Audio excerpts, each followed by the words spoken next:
I don't like words that hide the truth. I don't like words that conceal reality. I don't like euphemisms or euphemistic language. And American English is loaded with euphemisms because Americans have a lot of trouble dealing with reality. Americans have trouble facing the truth. So they invent a kind of a soft language to protect themselves from it. And it gets worse with every generation. For some reason, it just keeps getting worse. I'll give you an example of that. There's a condition in combat. Most people know about it. It's when a fighting person's nervous system has been stressed to its absolute peak and maximum, can't take any more input. The nervous system has either snapped or is about to snap. In the First World War, that condition was called shell shock. Simple, honest, direct language. 2 syllables. Shell shock. Almost sounds like the guns themselves. That was 70 years ago. Then a whole generation went by, and the Second World War came along, and the very same combat condition was called battle fatigue. 4 syllables now. Takes a little longer to say. Doesn't seem to hurt as much. Fatigue is a nicer word than shock. Shell shock. Battle fatigue.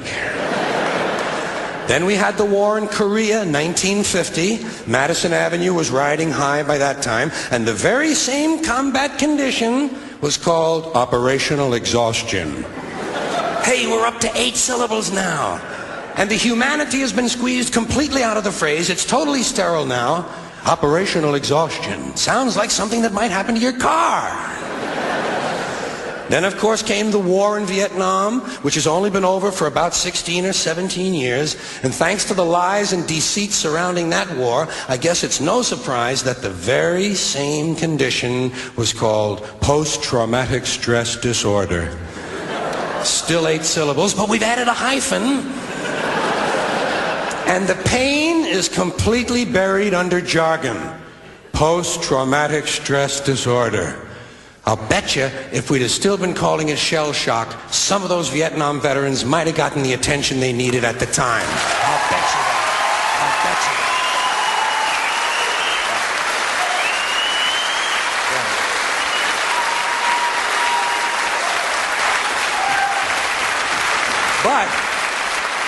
But it didn't happen. And one of the reasons is because we were using that soft language, that language that takes the life out of life. And it is a function of time. It does keep getting worse. Give you another example. Sometime during my life, toilet paper became bathroom tissue.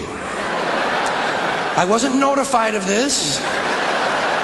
No one asked me if I agreed with it. It just happened. Toilet paper became bathroom tissue. Sneakers became running shoes.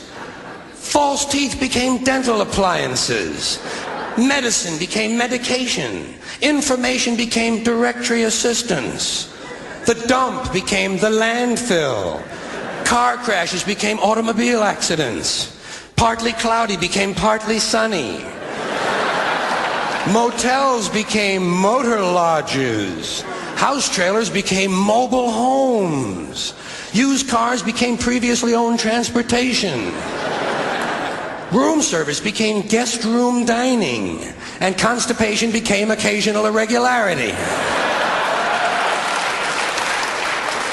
When I was a little kid, if I got sick, they wanted me to go to the hospital and see the doctor. Now they want me to go to a health maintenance organization or a wellness center to consult a healthcare delivery professional.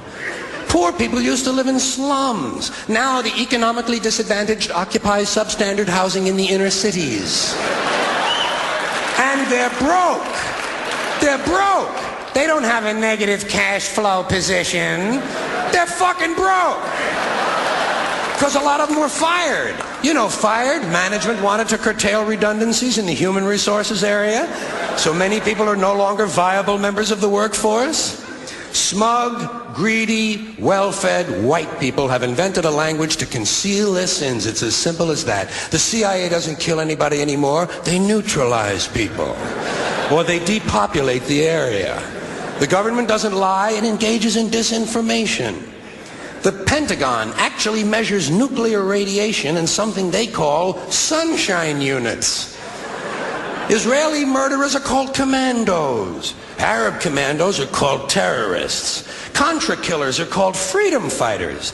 Well, if crime fighters fight crime and firefighters fight fire, what do freedom fighters fight? They never mention that part of it to us, do they? Never mention that part of it.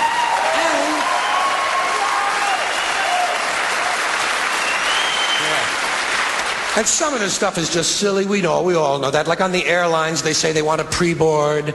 Well, what the hell is pre-board? What does that mean? To get on before you get on? They say they're going to pre-board those passengers in need of special assistance. Cripples! Simple, honest, direct language. There's no shame attached to the word cripple that I can find in any dictionary. No shame attached to it. In fact, it's a word used in Bible translations. Jesus healed the cripples. Doesn't take 7 words to describe that condition. But we don't have any cripples in this country anymore. We have the physically challenged. Is that a grotesque enough evasion for you? How about differently abled? I've heard them called that, differently abled. You can't even call these people handicapped anymore. They'll say, we're not handicapped, we're handy-capable. These poor people have been bullshitted by the system into believing that if you change the name of the condition, somehow you'll change the condition. Well, hey, cousin, doesn't happen. Doesn't happen. We have no more deaf people in this country, hearing impaired. No one's blind anymore, partially sighted or visually impaired. We have no more stupid people. Everybody has a learning disorder. Or he's minimally exceptional. How would you like to be told that about your child? He's minimally exceptional. Oh, thank God for that. Psychologists actually have started calling ugly people those with severe appearance deficits. It's getting so bad that any day now I expect to hear a rape victim referred to as an unwilling sperm recipient.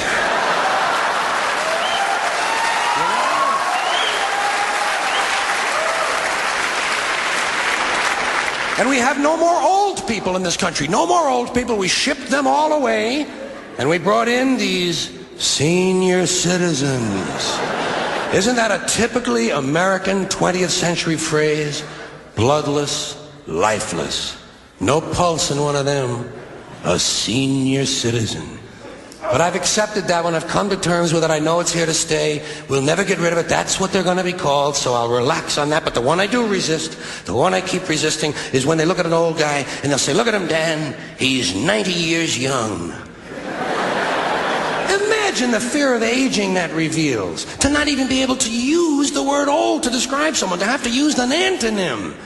And fear of aging is natural, it's universal, isn't it? We all have that. No one wants to get old, no one wants to die, but we do. So we bullshit ourselves. I started bullshitting myself when I got to my 40s. As soon as I was in my 40s, I'd look in the mirror and I'd say, well, I guess I'm getting older.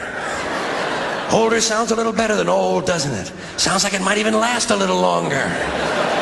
Bullshit, I'm getting old. And it's okay, because thanks to our fear of death in this country, I won't have to die. I'll pass away.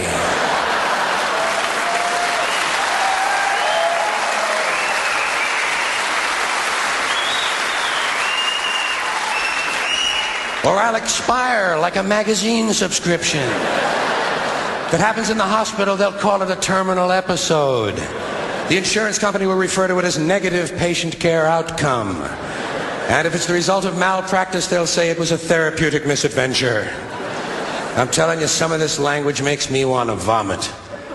Well, maybe not vomit. Makes me want to engage in an involuntary personal protein spill. Thank you all.